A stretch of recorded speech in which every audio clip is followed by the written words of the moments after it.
Hola Tecnopolitas, y aprovechando el éxito de los primeros 1000 suscriptores del canal, vamos a hablar un poco sobre la preservación de archivos digitales. Y para eso tenemos, como siempre, un doble unboxing. Hablamos de un disco duro de 5 terabytes ADATA y una unidad SSD de la marca Kingston.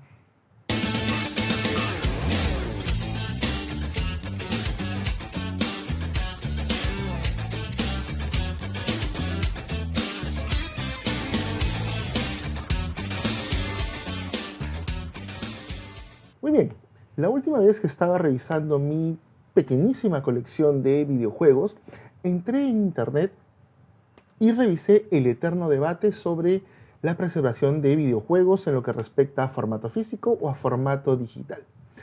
Actualmente la guerra aparentemente ya está completamente inclinada a favor de la preservación de juegos y en general de archivos digitales por encima de los formatos físicos.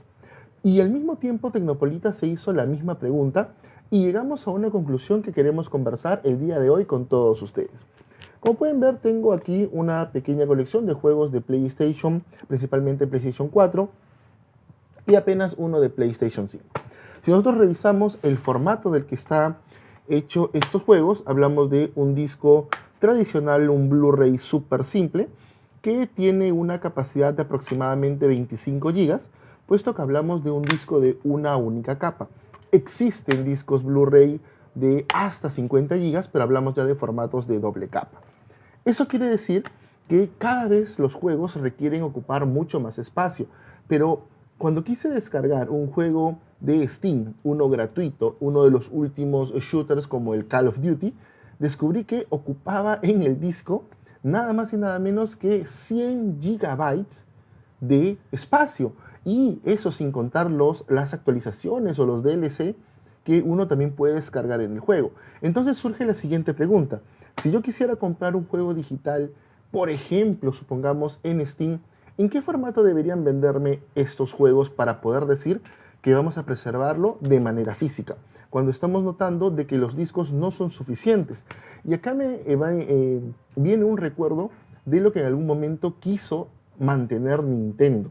Nintendo estaba completamente en contra de los formatos de disco, de los formatos, en este caso los DVDs o los primeros CDs de la época. Ellos siempre optaban por el tema de cartuchos. Ahora, si hablamos de almacenamiento digital a nivel de gran volumen, como en este caso preservación, ya no digamos de solo juegos, sino por ejemplo de multimedia en general, nos enfrentamos también con otro desafío, lo que son las películas.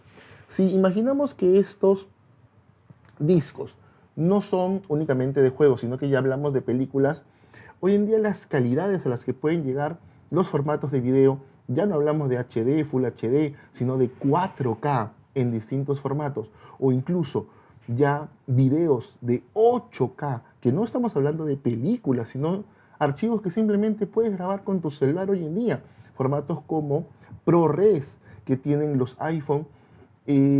¿Dónde voy a almacenar esos archivos? Siempre mencionamos el tema de quiero guardar un recuerdo familiar, quiero guardar un viaje. Como nosotros sabemos, cuando estamos, por ejemplo, en un concierto, vemos a todo el mundo grabando el concierto en vez de disfrutarlo. Y la pregunta es, ¿y a dónde va a ir todo ese contenido digital que generamos?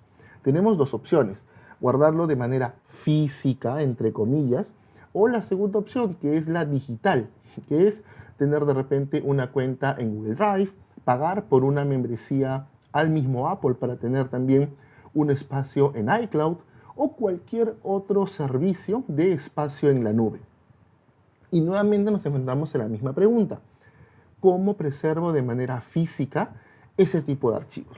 Si vamos a hablar un poco de historia, como siempre, una de las características de nuestro canal es que no les mostramos diapositivas, sino que hablamos de los productos físicos reales. Es que empezamos con almacenamiento en gran volumen por medio de los ya conocidos discos duros.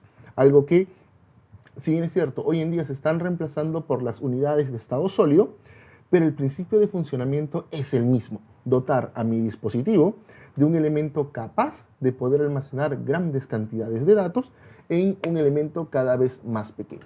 Y acá me topo con el siguiente problema, porque esto realmente es un problema. Aquí tengo un disco que lo uso de manera didáctica, únicamente para tener modos de ejemplo.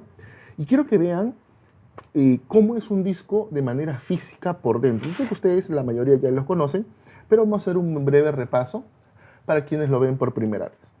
Esto es un disco duro, un elemento extremadamente delicado a nivel de funcionamiento. Como su nombre lo indica, yo tengo aquí un plato con un sustrato magnético cuya información es grabada en estos pequeños surcos que se llaman sectores dentro de esta unidad y son leídos a su vez por este pequeño bracito que se mueve mediante un mecanismo de servomotores y servomecanismos controlados por toda esta placa digital para buscar la información. Ahora, este elemento estamos viéndolo acá en un ejemplo grande de un disco de 3.5 con conexión IDE, uno bastante antiguo. En esa época recuerdo que para poner dos discos había que jumpear esta zona de aquí para configurarlo como maestro o como esclavo. Cosas de la electrónica y computación antigua.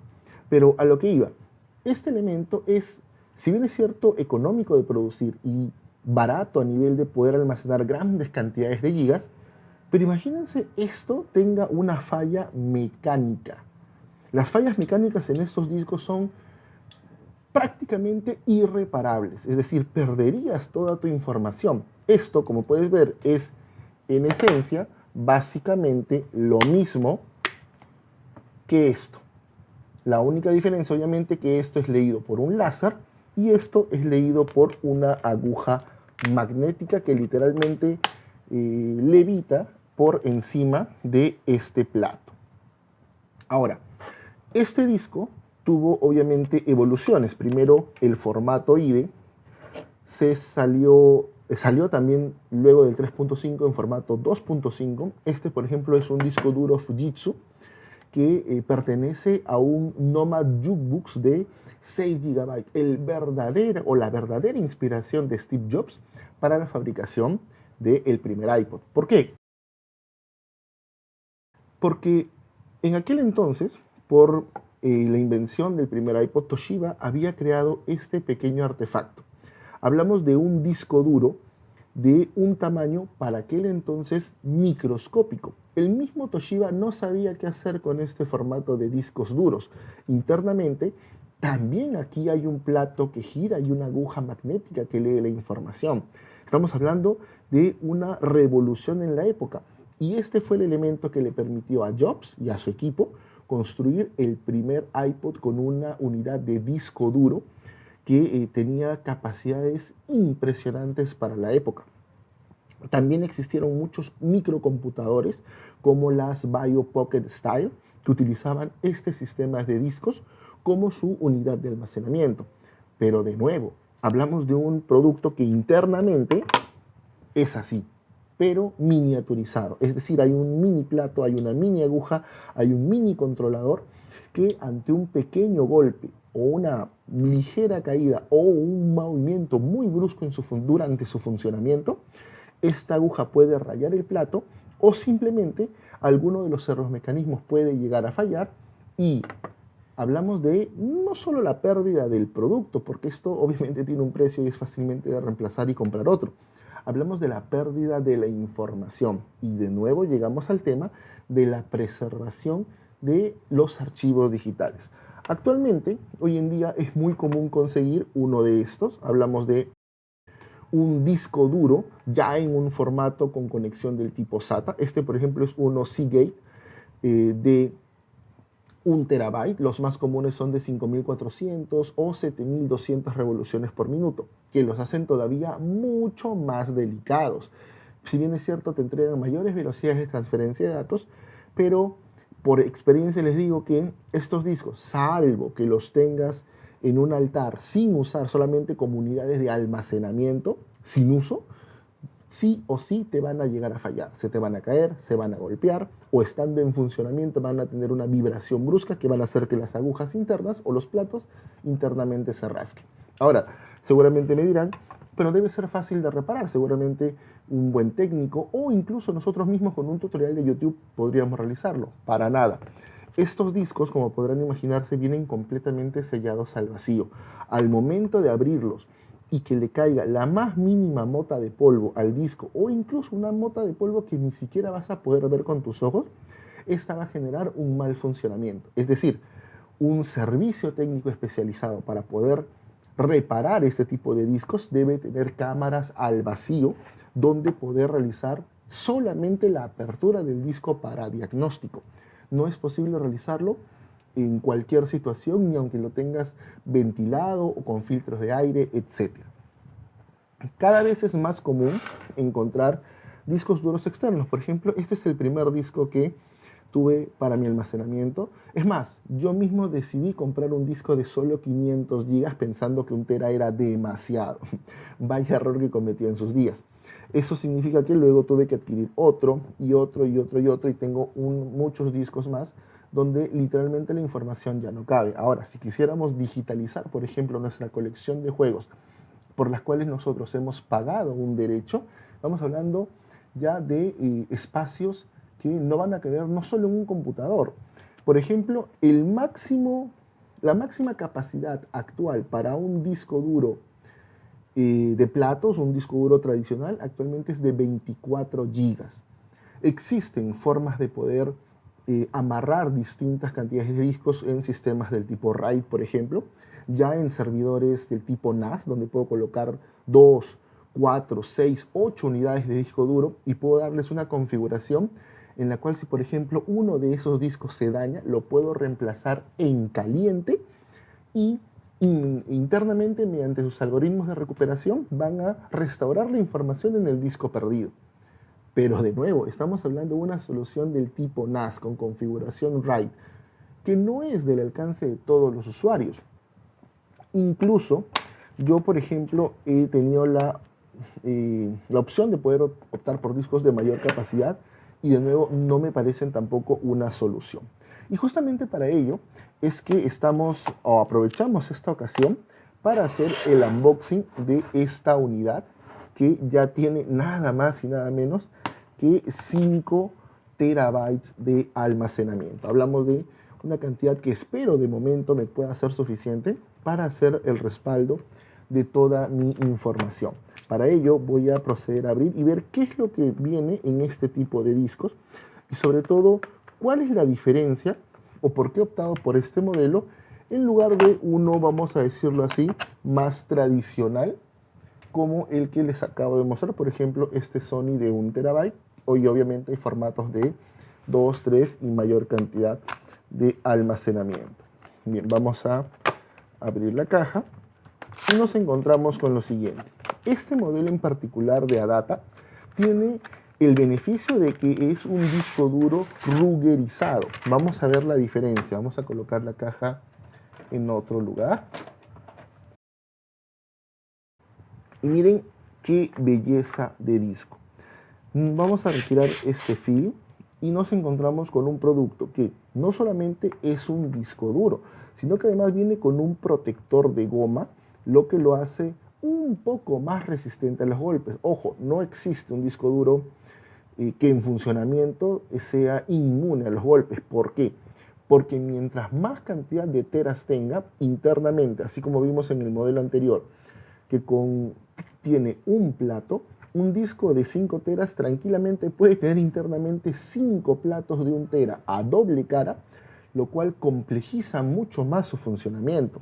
Ahora, este modelo de ADATA cuenta con además un software que me permite monitorizar internamente el disco mediante los colores que emite el LED y detectar si es que este disco está a punto de tener un shock, o si se va a caer, o si está en movimiento, lo cual permite que internamente el cabezal, esa aguja magnética, se mueva al área de aparcamiento, evitando un posible daño de funcionamiento. Algo que también me parece genial y que lo diferencia de una unidad de almacenamiento tradicional, donde simplemente es un disco duro con un adaptador de conector SATA a conector micro USB 3.1, 3.2. Este ya contiene este software que le da mayor protección. Ahora, si lo comparamos y vamos a hacer el unboxing de este otro disco, vamos a romper simplemente el cartón de la parte posterior. Nos encontramos con que una unidad de almacenamiento sólido, o también mal llamado disco duro, es un producto completamente diferente. Lo primero que vamos a encontrar es que, a pesar de contar con el mismo conector, tiene un peso completamente distinto. Como siempre, vamos a colocar esto en otro lugar para continuar en otra ocasión. Vamos a dejar todo esto también a un costado. Tengo esta unidad de almacenamiento sólido, donde para mí es la evolución natural del disco. Y fíjense en este detalle. Si hablamos del CD, el DVD, el Blu-ray, ¿cuál es la evolución natural del Blu-ray? No hay un formato actualmente que sea el estándar, que reemplace al Blu-ray en versatilidad, pero sobre todo en capacidad. Si, por ejemplo, quiero vender en un formato físico el juego de Call of Duty completo para que sea jugable el día de hoy, son más de 100 gigas. ¿Dónde puedo vender 100 gigas? La solución es sencilla, lo vendo en discos simples, en 4 discos. Fíjense, vendería el juego en 4 discos, parte 1, parte 2, parte 3, parte 4, y viene el segundo punto en contra, la velocidad de transferencia de datos. El Blu-ray es rápido, pero obviamente no tan rápido como conectar un disco o, más aún, conectar una unidad flash. Por ejemplo, Kingston nos promete con este modelo tener velocidades de, vamos a revisar la caja, de hasta 10 veces más rápida que un disco duro de 7200 revoluciones. Eso es muchísimo más rápido incluso que un disco duro tradicional. Y hablamos de una unidad de estado sólido. Entonces, si nosotros nos preguntamos por qué el día de hoy existe un PlayStation que no tiene lector de disco, es porque el PlayStation 6, lo firmo aquí en mi canal, no va a existir versión de PlayStation 6 con lectora. Va a ser únicamente digital. Por los motivos mencionados, a pesar de que todos los coleccionistas estén en contra de utilizar este formato. Hablamos de un disco que hoy en día, y más aún para los juegos que vienen, no va a tener capacidad para poder llenarse en el disco. No te van a vender un juego en 6 discos. Tampoco te van a vender una unidad SSD para que lo pongas a un cartucho en tu Play como si fuera un Nintendo. Todos los servicios van a pasar por la nube. Hoy en día, un Play 5, que en su versión base viene en 875 teras o 1 terabyte como las últimas versiones, te alcanza para aproximadamente 4 o 5 juegos AAA, no más. ¿Dónde vas a conseguir un formato para distribuirlo en físico que te permita tener esa cantidad de información? Hoy en día ya no existe. Ahora, ¿cuál es el objetivo de Sony? El objetivo de Sony es dejar de venderte la consola. Recuerda, en un futuro no muy lejano, lo único que tú vas a conseguir por parte de Sony no va a ser ni siquiera una consola. Es decir, Sony lo único que te va a vender es esto. Sony, el PlayStation 10, por adelantarme mucho si es que no es uno anterior, va a ser un mando que vas a conectar en tu televisor de ese momento, que va a tener la potencia a nivel de procesamiento, RAM, incluso capacidad gráfica, ray tracing, etcétera, donde te vas a descargar la aplicación de Sony PlayStation y en esa aplicación vas a iniciar sesión, vas a colocar tu usuario y contraseña, vas a pagar una suscripción mensual, semanal o anual y vas a tener allí acceso a los juegos, donde ni siquiera los vas a tener que descargar, los vas a jugar directamente en la nube. ¿Dónde has escuchado eso? Google Stadia o actualmente Netflix. En el caso de Netflix, nadie tiene una colección de videos o de formatos de archivos digitales en casa, los tienes en Netflix. Obviamente con el derecho al alquiler de este servicio. Tú no eres dueño de ninguno de los archivos, ni siquiera de los que descargas. Por consiguiente, los juegos hoy en día tienen una política similar. Yo tengo comprado este juego Lo voy a poder jugar mientras tenga el disco físico. Pero y este mensaje va para todos los coleccionistas de hoy que están en contra del formato digital. Les hago la siguiente pregunta.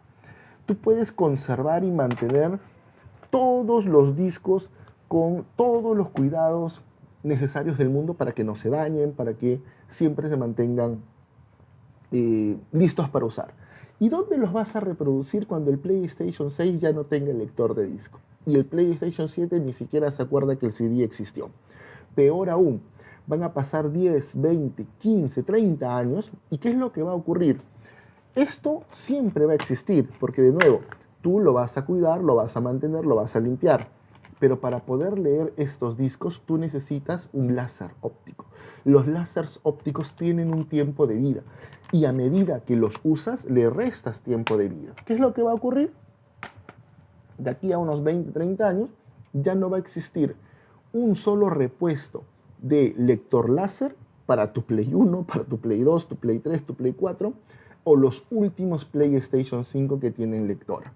No vas a encontrar un láser, no vas a poder ni siquiera adaptarle uno de un Blu-ray de películas porque tampoco lo sabrán. Eso significa que toda tu colección de archivos digitales va a estar, quieras o no, en la nube. ¿Y a qué quiero llegar con todo esto? Que el reemplazo del formato físico es la nube. Es decir, no es que está cambiando de formato físico a formato digital. El formato digital es el siguiente paso en lo que respecta al almacenamiento de archivos multimedia. Es su reemplazo, es el reemplazo del Blu-ray, es el reemplazo de las unidades de almacenamiento físicos. Lamentablemente, aunque no nos guste, no vamos a tener la capacidad, como vemos en este ejemplo, de tener un disco duro de 5 terabytes. Esto no es práctico para la mayoría de usuarios utilizarlo de este modo. Es más, el peor enemigo del capitalismo es justamente el dejar de vender los productos. ¿Cuáles son todas las ventajas para las desarrolladoras dejar de vender esto? Que no va a existir mercado de segunda mano, que no va a existir el préstamo de juegos, que no va a existir el coleccionismo. Y eso le va a favorecer a las grandes empresas porque van a poder vender más títulos. Lamentablemente esto tiene un lado oscuro. Cuando nosotros soñábamos con que el formato digital nos iba a traer grandes ahorros porque ya no se iba a fabricar el disco, porque ya no se iba a haber costos de distribución, no iba a haber el tema de gastos en logística de transporte, esto lamentablemente no es así. Los juegos digitales hoy en día cuestan más de lo que cuestan incluso los juegos físicos en su fecha de lanzamiento. Y ya ni qué decir de los formatos clásicos o formatos coleccionistas. Ya ni siquiera traen disco, te traen apenas un código para que te descargues la versión digital. Básicamente lo que compras es un muñequito de la franquicia a la cual estás coleccionando. Lo cual no es malo, a no ser que aparezca obviamente una justa competencia entre las empresas y que obviamente los usuarios siempre seamos los beneficiados. Así es que, mientras tanto, los dejamos con estas reflexiones sobre lo que es el almacenamiento. Voy a empezar a aportar mis datos a este nuevo disco que estoy seguro que de aquí ni siquiera unos años, sino que a muy poco tiempo nuevamente se va a quedar corto y voy a tener que reemplazarlo de repente por una unidad más o por un disco de mayor capacidad. Bien, así es que estas son las opiniones que mencionamos en el canal respecto a archivos digitales. Cuéntanos en los comentarios, ¿estás de acuerdo con el formato digital? ¿Te gusta más el formato físico? ¿Cuáles son tus experiencias con el almacenamiento de archivos digitales? Recuerda que siempre estamos pendientes en la caja de comentarios. Muchas gracias por tu atención y nos vemos en el siguiente video. Hasta la próxima, Tecnopolitas.